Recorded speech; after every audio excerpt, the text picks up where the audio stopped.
Tonight, we're bringing history to life with the people who were there when it happened. You'll meet an engineer who tried to stop the fateful Challenger launch. And you'll meet one of the Little Rock Nine. But we begin with Gerda Klein. When she was 15, the Nazis invaded Poland and destroyed her life. She lost her parents, brother, and friends. For 3 years, she worked at various labor camps until she was sent on a harrowing 350-mile death march. 2,000 girls began the journey, and fewer than 150 survived to be liberated. Gerda was one of them, and she's here to share her story. Gerda, before the horrors of the Holocaust, what was your life like growing up in Poland? Probably not much different from my contemporaries in this country. I had a very privileged life, endowed with much love, my parents, my brother. I view my childhood as very, very sunny. And then, of course, a wave of hatred rose over Europe and swept away everything I knew and loved. Now, your first loss was that of your brother, who was forced to go to a labor camp. Did you think that you would see him again? Oh, absolutely. Mm-hmm. Absolutely. I mean, one could not envision that was the finality of it. And that was in the very early weeks of the war, and I was 15 years old.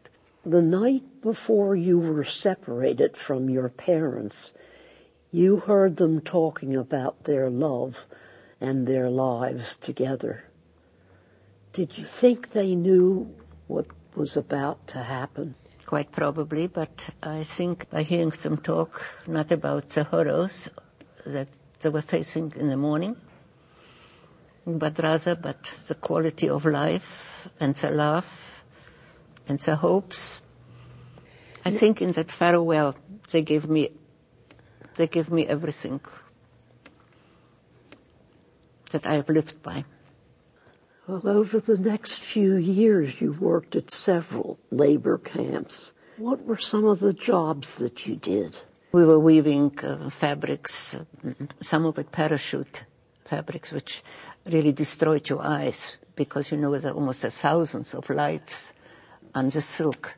It was heartbreaking labor, but and things got progressively worse, of course, as the war took a different turn for Germany.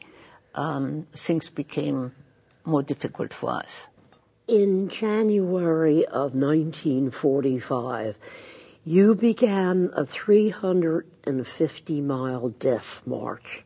Only 1 in 5 girls made it alive. To what do you credit your personal survival?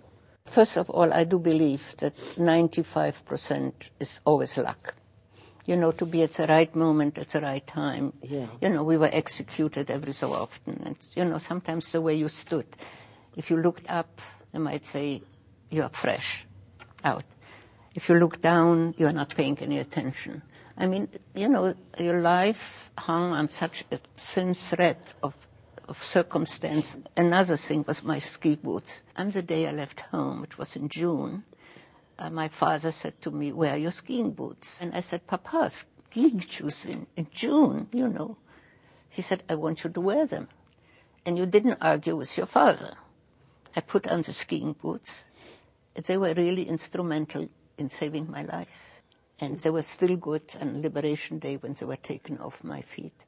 By the time you were liberated, you weighed 68 pounds. Your hair had turned white, and you hadn't had a bath in 3 years. Right. Tell us about the day you were freed. They locked us into an abandoned bicycle factory. And at dawn, this was in Czechoslovakia at this point, they were breaking the doors open and said, "Does anybody here get out? The war is over." I mean, the reality of that did not sink in. I felt no emotion whatsoever. And suddenly I saw a car coming down. And there were two men in that vehicle. And one jumped out and came running toward me. And I realized that he must be an American. I told him we are Jewish. He didn't say anything, and I was terribly worried. And after what to me seemed an eternity, he said, "So am I." And then he asked the strangest question, "May I see the other ladies?" I pointed that they were inside. I didn't understand. He held the door open for me and let me precede him. Right, yeah. And in this gesture, he restored me to humanity.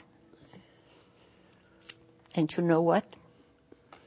This first young American became my husband. What a story. I lost him 5 years ago. We were married 56 years. Oh.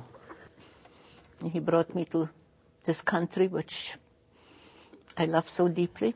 Before your husband died, you formed a foundation to teach tolerance.